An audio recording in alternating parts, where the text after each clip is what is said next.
know that a special document was laid before the National Assembly on August 8 that will guide how revenues from the petroleum and other sectors will be prudently managed to ensure current and future generations benefit. In this special report, we tell you what the Green Paper is and how it will help to achieve government's vision of a green, inclusive economy. The future of Guyana has never looked better. Our nation is on the cusp of a development program like never seen before. While Guyana is now emerging as an energy giant through the discovery of massive reserves of oil and natural gas, it is your government's intention that the huge benefits emerging from this will go where it matters most, to you, the people of this beloved country. There is a surge of confidence in the way Guyana is governed once again, and the level of investor interest is unprecedented. Guyana is poised to become the breadbasket of the region, and the pace at which this nation will grow through prudent fiscal management will be nothing short of impressive. But more than anything else will be the way every Guyanese, regardless of color, class, or creed, becomes a part of this historic period of national transformation, sharing in the wealth and well-being of it all as one Guyana. Government will be establishing a natural resource fund to invest the revenues to be obtained from oil and gas. This report outlines the importance of the fund and its operation, as detailed in a Green Paper laid in the National Assembly on August 8. The Green Paper captures key issues for consideration and includes mechanisms to ensure sustainable use of petroleum resources. Government believes the establishment of a single fund, the Natural Resource Fund or NRF, will be the most effective, efficient and transparent mechanism for achieving multiple objectives of intergenerational savings, stabilization and investing in development priorities. Minister of Finance Winston Jordan. The fiscal rule options that have been proposed within the Green Paper are designed to achieve these objectives. Mr. Speaker, the first of these listed objectives, stabilization, is particularly important for resource-rich countries that are dependent on natural resources for two simple reasons. One, commodity prices are volatile, and two, production levels can be difficult to predict. These two factors can result in unstable revenue and, by extension, government spending, which will negatively impact the stability and scale of social programs and interventions. Historically, in recognizing the need to both save and spend incoming oil revenues while ensuring future generations benefit, the establishment of a Sovereign Wealth Fund, or SWF, was proposed. However, the government, after careful examination of several factors, including the additional administrative costs of establishing two funds and examples of countries that established multiple sovereign wealth funds but failed to manage their revenues effectively, concluded that a single NRF will be most effective. According to the Green Paper, a single fund can achieve multiple objectives with a robust fiscal rule.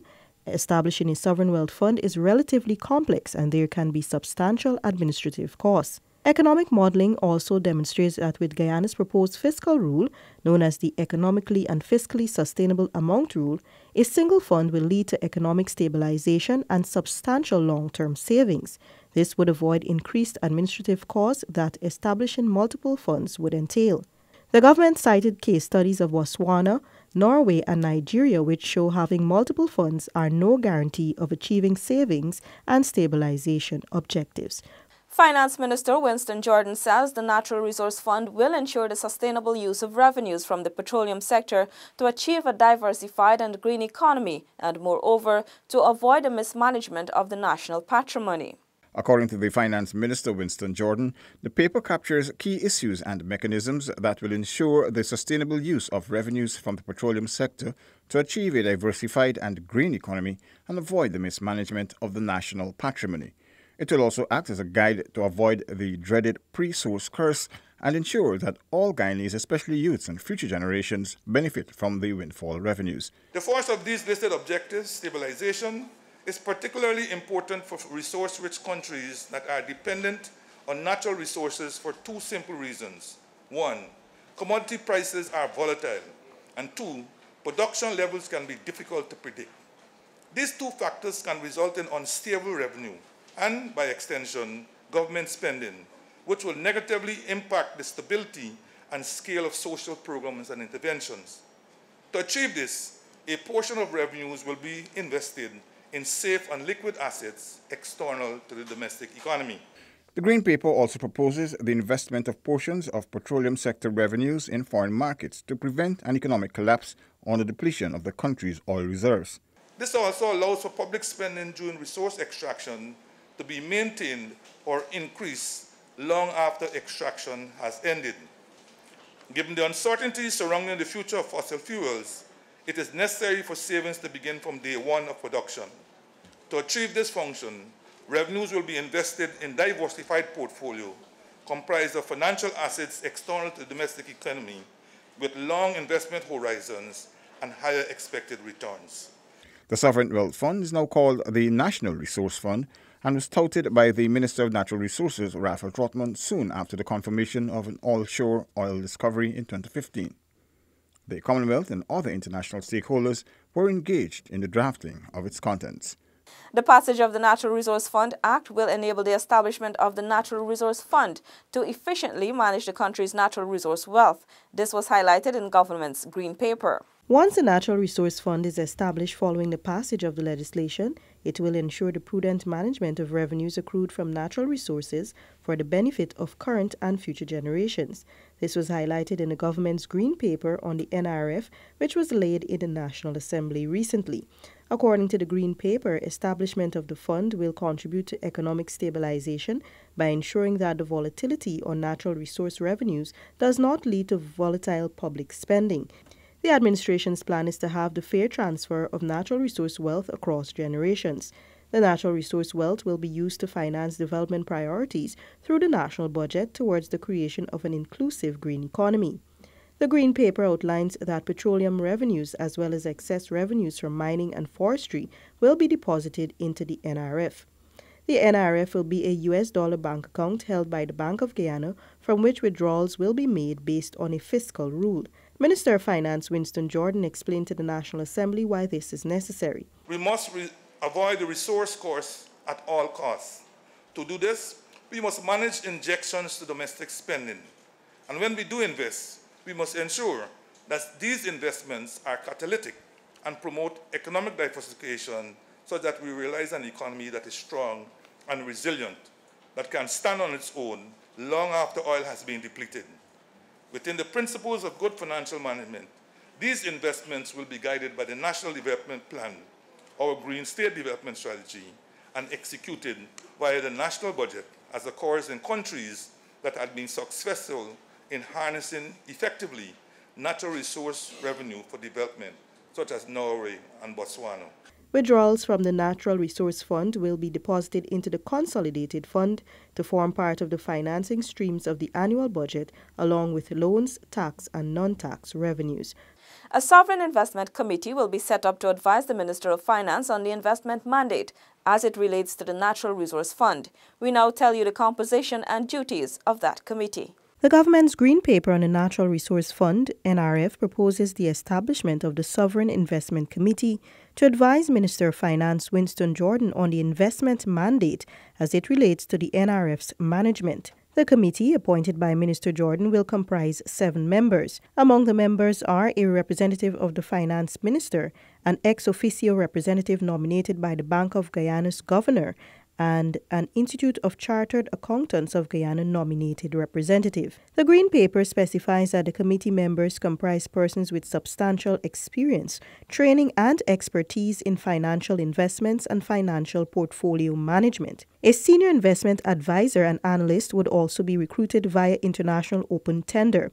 The advisor would be responsible for assisting Minister Jordan in drafting the investment mandate and report and monitor the financial performance of the NRF, among other duties. According to the Green Paper, the National Assembly would be responsible for passing the NRF Act, approving the annual national budget, which would include the annual withdrawal from the NRF, and reviewing the annual report. The Bank of Guyana would be the operational manager of the fund and do so in accordance with the operational agreement and the investment mandate.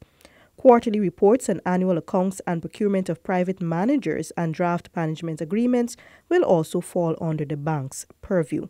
The government's Green Paper says the Natural Resource Fund will fully conform to the Santiago Principles, which consist of 24 generally accepted principles which govern such facilities. The Santiago Principles are principles and practices voluntarily endorsed by the members of the International Forum of Sovereign Wealth Funds. They promote transparency, good governance, accountability, and prudent investment practices, which encourages open dialogue and deeper understanding of sovereign wealth fund activities. The management of the Natural Resource Fund, NRF, will be guided by these. This is specified in the government's Green Paper, Managing Future Petroleum Revenues, and establishment of a fiscal rule and a sovereign wealth fund. The Santiago Principles were welcomed by the International Monetary Fund's International Monetary Financial Committee in 2008. Among the objectives are compliance with applicable regulatory and disclosure requirements in countries in which sovereign wealth funds invest. These ensure that the funds have a transparent and good governance structure that provides adequate operational controls, risk management, and accountability. The government has committed to ensuring that our NRF is fully aligned with these internationally acceptable standards as the preparation begins for petroleum production come 2020. To ensure this, the Natural Resource Fund Act would provide a detailed and sound legal framework for the operation of the NRF. According to the Green Paper, the Act will make clear that the NRF would have no legal personality and would effectively be a pool of investments held by the Bank of Guyana. The responsibilities of the National Assembly, the Ministry of Finance, the Bank of Guyana, the Macroeconomic Committee, and the Sovereign Investment Committee will be clearly outlined in the Act. Implementation of the aforementioned will ensure that the Natural Resource Fund, NRF, fully complies with Principle 1. The Green Paper details fully the mechanisms that will be put in place to guarantee compliance with all 24 Santiago Principles. The establishment of the Natural Resource Fund, as outlined in the revolutionary Green Paper, represents one of the many mechanisms that will be put in place to ensure that revenues from the petroleum sector and excess resources from other sectors are managed in a transparent and efficient manner. This has been a special report in Government's Green Paper. Thanks for joining us. Goodbye. Roundabouts. Approaching a roundabout. When you approach a roundabout, you must use your indicator if you intend to turn left or right or make a U-turn at the roundabout. You must give other road users sufficient notice of your intent to turn. Entering a roundabout. When entering a roundabout, you must slow or stop to give way to any vehicle already in the roundabout. You must also continue to use your indicators if you intend to turn left or right or make a U-turn. Turning left. When turning left, you must indicate left on approach and be travelling in the left-hand lane unless there are road markings with other instructions. Stay in the left lane and exit in the left lane. Turning right. When turning right, you must indicate right on approach and be travelling in the right-hand lane unless there are road markings with other instructions. Making a U-turn. When using a roundabout to make a U-turn, you must approach in the right lane and signal right.